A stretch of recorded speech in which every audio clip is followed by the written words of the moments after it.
એક મુખ્ય સમાચાર ઉપર નજર કરીએ। થરાદના આશોદર ગામમાં પ્રજાસત્તાક દિનની તાલુકા કક્ષાની ઉજવણી કરવામાં આવી, જેમાં શાળામાં વિવિધ કાર્યક્રમથી દેશભક્તિ ગીત ગુંજ્યા। નાયબ કલેક્ટરના હસ્તે ધ્વજવંદન કરવામાં આવ્યું।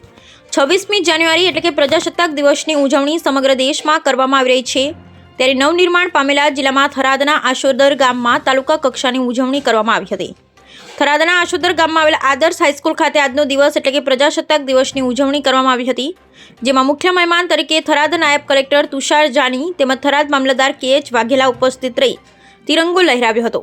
આશોદર ગામના સરપંચ, ગ્રામજનો ઉપરાંત રાજકીય આગેવાનો સહિત આજુબાજુ ગામના લોકો આપણા દેશના તહેવારમાં જોડાયા હતા। આજના દિવસે વિદ્યાર્થીઓના વિવિધ દેશભક્તિના કાર્યક્રમોથી સમગ્ર વાતાવરણમાં દેશભક્તિના ગીતોનો અવાજ ગુંજી ઉઠ્યો હતો।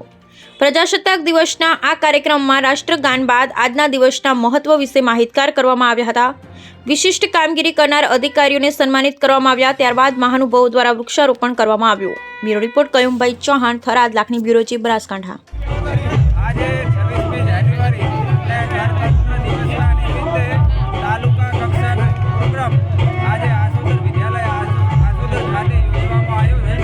એની અંદર આપણા નાયબ કલેક્ટર જાની સાહેબના વરદ હસ્તે ધ્વજવંદન કર્યું અને અલગ અલગ શાળાઓમાંથી છૂટીઓ લઈને બધા છોકરાઓ આવ્યા અને સરકારી કર્મચારીઓ, આજુબાજુ ગામના લોકો અને રાજકીય આગેવાનો